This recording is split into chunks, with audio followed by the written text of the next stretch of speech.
करता हूं और सबसे पहले श्रद्धेय श्री ब्रज किशोर सिंह जी को आभार व्यक्त करता हूं कि उनके सौजन्य से आज ये एक पुरस्कार प्रदान किया गया। उन्होंने लगभग 1.5 वर्ष पूर्व इस पुरस्कार की भूमिका रख दी थी। ये हमारी व्यवस्थागत समस्याओं के कारण थोड़ा विलंब हुआ होगा, उसके लिए भी क्षमा चाहता हूँ। कोविड ने भी हमें थोड़ा सा त्रस्त किया। द्वितीय संघात के बाद हमने निर्णय लिया कुछ भी हो हम ये पुरस्कार देंगे, और आज डॉक्टर सुजाता चौधरी जी को बहुत बहुत बधाई देता हूँ उस प्रथम पुरस्कार के लिए। राम माधव जी का आभारी हूँ, उन्होंने यहाँ शारीरिक रूप से आना स्वीकार किया और उन्होंने कहा मेरा स्वयं का आग्रह था कि मैं आऊँ, मुझे बड़ा अच्छा लगा। और ये भी एक संयोग है कि वह यहाँ आने से पहले गांधी संग्रहालय भी देख कर आए हैं। आपके यहाँ ब्रज किशोर सिंह जी महामंत्री हैं। गांधी की इस भूमि में प्राय कहता हूँ मोहनदास करमचंद गांधी को महात्मा गांधी बनाने वाली भूमि, भारत की महात्मा गांधी की पहली कर्म भूमि चंपारण। मेरे लिए सौभाग्य की बात है कि मुझे यहाँ एक विश्वविद्यालय का नेतृत्व करने का अवसर मिला, और ये भी एक मेरे लिए सौभाग्य की बात है कि मैं प्राय आपने देखा होगा जब 75वां वर्ष हम मना रहे हैं और आज़ादी के अमृत महोत्सव के कार्यक्रम हमने प्रारंभ किए, माननीय प्रधानमंत्री जी ने जब 12 मार्च को इसका उद्घाटन किया तब हमने ये संकल्प किया कि हम केवल 1-2 कार्यक्रम नहीं करेंगे, हम 75 कार्यक्रम कम से कम करेंगे। और उस आयोजना में हम लगभग 20 से अधिक कार्यक्रम अब तक कर चुके हैं।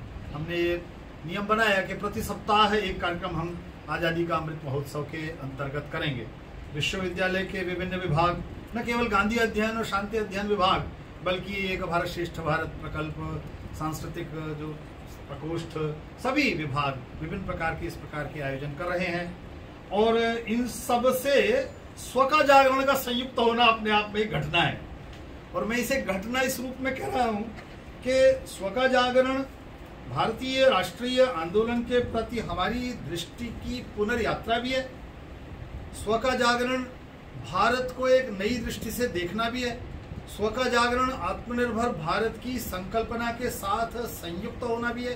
स्व का जागरण एक प्रकार से जिनका उल्लेख प्रधानमंत्री जी ने 12 मार्च को किया था, जिनकी ओर अभी सुजाता जी ने संकेत किया, उन अलक्षित अश्रुतपूर्व उन नायकों का स्मरण करना भी है, जिनका आख्यान, जिनकी गाथाएं, जिनकी कथाएं, जिनके वर्णन हमारे तथाकथित मुख्य धारा में नहीं आ पाए। और स्व का जागरण भारत का एक पुनर्जागरण भी है।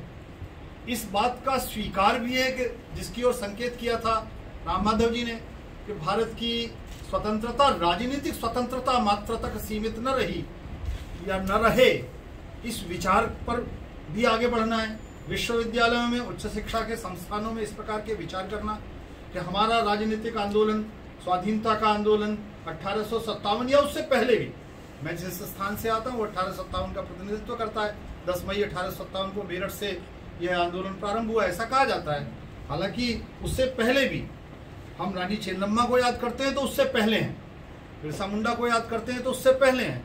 तो भारत में विभिन्न क्षेत्रों में, सुदूर क्षेत्रों में, विभिन्न समुदायों में, विभिन्न संप्रदायों में, विभिन्न मठों में, विभिन्न केंद्रों में और विभिन्न माध्यमों से, न केवल राजनीतिक क्षेत्र में, साहित्य के माध्यम से, फिल्मों के माध्यम से, आध्यात्मिक धारा में, विचार की एक अलग अलग प्रकार की धाराओं में राष्ट्रीय आंदोलन स्वविद्यमान था, और उसका एकत्रीभूत स्वरूप एक राष्ट्रीय आंदोलन के रूप में हमारे समक्ष आता है, जिसमें हम राजनीतिक और प्रशासनिक स्वतंत्रता प्रायः प्राप्त करते दिखाई पड़ते हैं। मैं राजनीति विज्ञान का विद्यार्थी हूँ, प्रायः कहता हूँ प्रशासनिक स्वतंत्रता का अभी एक मिथ है मुझे, अभी मैं स्पष्ट नहीं हूं कि प्रशासनिक रूप से हमें स्वतंत्रता मिली भी या नहीं मिली है।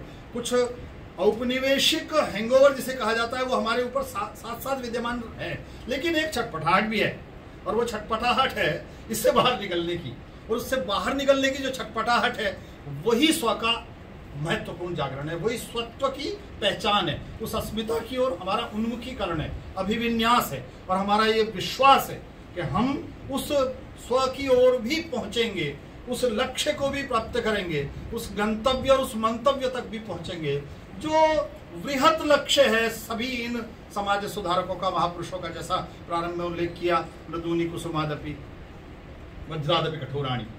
इन सब ने अपने व्यक्तित्वों के निर्माण में और व्यक्तित्वों के सामान्य परिदृश्यीकरण में इस बात का स्मरण निरंतर किया कि उनके व्यक्तित्व में कोई एक तत्व प्रधान दिखाई पड़े, एक तत्व की प्राधान्य हो, लेकिन वह समावेशी है, उसमें बहुत कुछ विद्यमान है। इसीलिए महात्मा गांधी की इस भूमि पर भारत की पहली कर्मभूमि पर 21 वर्ष दक्षिण अफ्रीका में अपने ख्याति प्राप्त करने के बाद, भारत में आने के बाद इस स्थान पर एक आंदोलन चलाने और सफल आंदोलन चलाने की इस भूमि पर हमें यह स्मरण करने की भी आवश्यकता है कि महात्मा गांधी एक राजनेता के रूप में मात्र हमारे समक्ष उपस्थित नहीं है, वे समाज सुधारक भी हैं, वे विचारक भी हैं, वे चिंतक भी हैं, वे भाषा के बारे में भी उतनी ही संवेदनशीलता से सोचते हैं, वे व्यक्ति निर्माण की आयोजना को भी अपनी संपूर्ण आयोजना का अंग बनाते हैं, वो चरित्र को भी उतना ही महत्वपूर्ण मानते हैं, वे औद्योगिक विकास की ओर भी ध्यान देते हैं तो उसे ग्रामीण स्वावलंबन से संयुक्त करते हैं,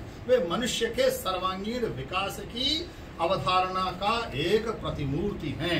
और मैं प्रायः कहता हूँ महात्मा गांधी को इस रूप में समझना थोड़ा सा सामान्य रूप से कठिन हुआ है विश्वविद्यालयों में कि भारत की सांस्कृतिक परंपरा के बहुत महत्वपूर्ण संवाहकों में से भी एक, वह सत्याग्रह का आंदोलन, वह सत्याग्रह का विचार, वह सत्याग्रह का अस्त्र, वह अहिंसा का अस्त्र, वह आत्मबल का अस्त्र, वह सब भारत की परंपरा से प्राप्त करते हैं, वह सांस्कृतिक परंपरा से प्राप्त करते हैं। वो कोई विचार उनका नया नहीं है, प्रस्तुतिकरण नया है।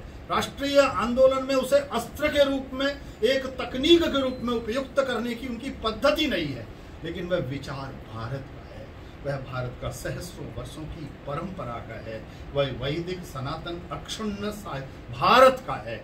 और वह भारत का विचार बाद में भी आज़ादी के आंदोलन के बाद और स्वतंत्रता प्राप्त होने के बाद विभिन्न प्रकार के व्यवधानों के साथ भी जीवित रहा।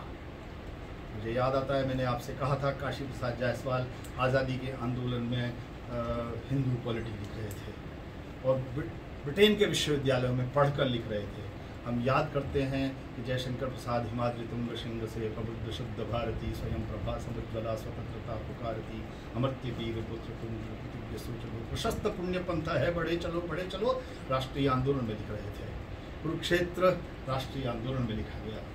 दिनकर राष्ट्रीय भारत भारती की रचना भारतेंदु मैथिली शरण गुप्त राष्ट्रीय आंदोलन में कर रहे थे। और मैंने प्राय उल्लेख किया कवि प्रदीप की एक रचना में अक्सर उल्लेखित करता हूँ, 1943 की हिंदी की फिल्म है किस्मत, दूर हटो है दुनिया वालों हिंदुस्तान हमारा है, आज हिमालय की चोटी से हम सब ने ललकारा है। उसमें वो एक पंक्ति ये भी है कि ये कश्मीर हमारा है, ये घोषणा भी उस समय प्रदीप कर रहे हैं 1943 में। तो राष्ट्रीय आंदोलन की एक धारा का और उल्लेख किया राम माधव जी ने, श्री अरविंद की, वो आध्यात्म की धारा है। सारे गरम दल कहे जाने वाले और जिन्हें आज हम कांड कहते हैं, काकोरी कांड और मेरठ कांड और ये सब कांड कहते हैं, उन कांडों की आज पुनर्परिभाषा और पुनर्शब्द देने की आवश्यकता भी है, उनके शब्द बदलने की आवश्यकता है। उन्हें कॉन्स्पिरेसी कहा जाता है, उन कॉन्स्पिरेसी की बजाय उन्हें नए शब्द देने हैं, नए अभिधान देने।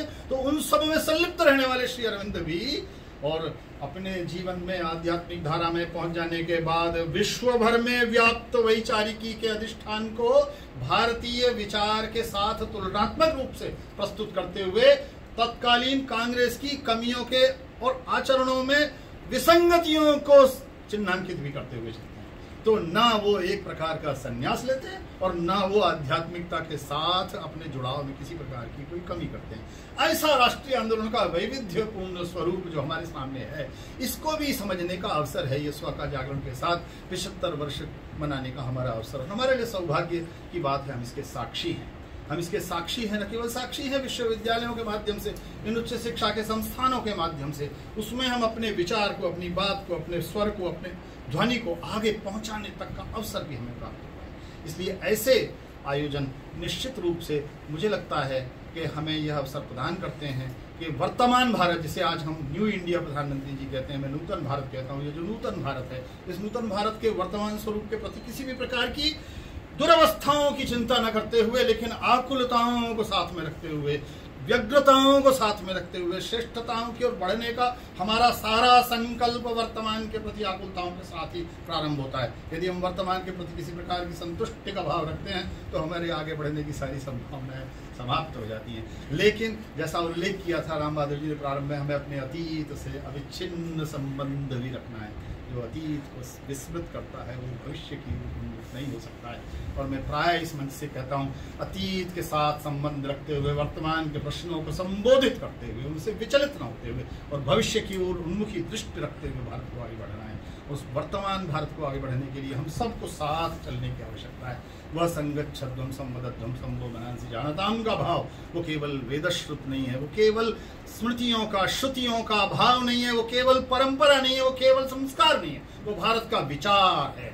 और भारत के इस विचार को निरंतर विद्यमान रखना, मैंने उल्लेख किया इस भवन में कई बार, पुनरावृत्ति के दोष से बचते हुए भी फिर से कहना चाहता हूँ, जन्म प्रति बहुधा विवाचसम नाना धर्माणम बहुधा विवाचसम जन्म पृथ्वी यथौकसम।